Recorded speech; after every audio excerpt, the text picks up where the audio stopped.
Welcome to The Explainer. Today, we're diving into something truly delicious and, surprisingly complex. We are unwrapping the amazing story of Puerto Rican bread. So, if I were to ask you, what's the single most divisive issue in Puerto Rico, your mind probably jumps to some pretty big topics, right? You're probably thinking statehood, the economy, maybe even a debate over Bad Bunny's latest album.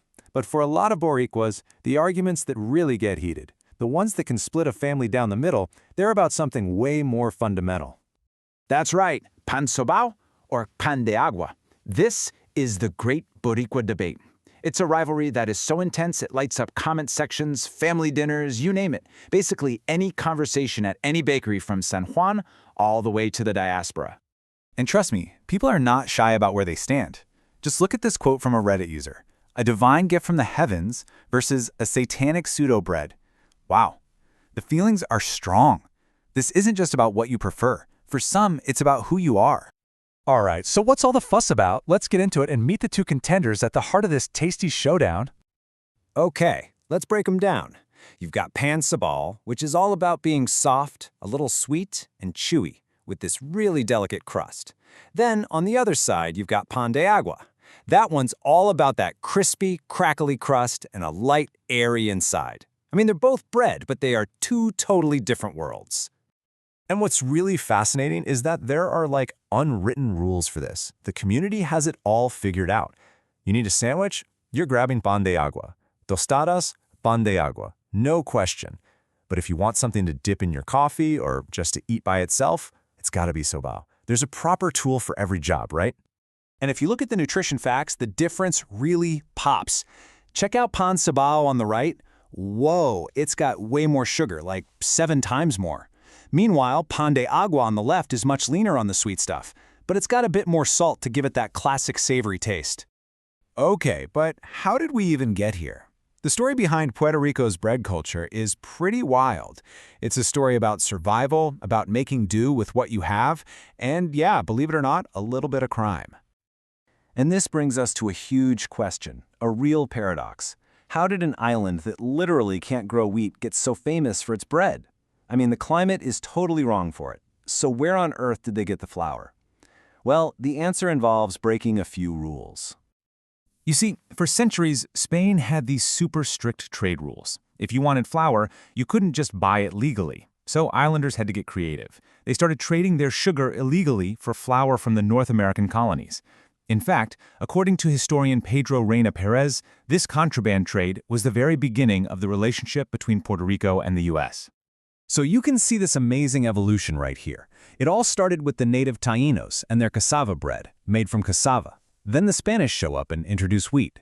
But the real game changer was that era of contraband, which locked in a steady supply of flour. And from there, it just evolved into the bread we know and love today. Okay, so we've got the history down, but let's talk about Pan Sobao specifically. What makes it so incredibly soft and yummy? Well, the secret is hiding in plain sight, right in its name. The word sobado comes from the Spanish verb soar, which means to knead, or to really work something intensely. And that's exactly what happens to the dough. It's that intense kneading process that gives the bread its famous texture, dense, but at the same time super soft, like a pillow. And listen, that pillowy texture isn't magic. It's pure science. It's a 3-part formula. First, you need high-protein flour to build a really strong gluten network. Second, you add lard, or manteca, which acts like a lubricant for that gluten, making everything soft and chewy.